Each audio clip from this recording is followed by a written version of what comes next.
Doc Abe, walang ganang kumain si fur baby. Anong gagawin ko?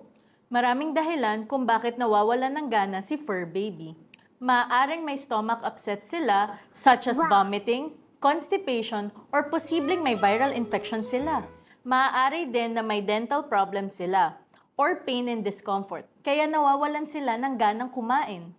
Offering them wet food that has high moisture content, aromatic, palatable, ay talagang magpapagana sa inyong mga fur babies. Makakatulong din ito sa hydration nila.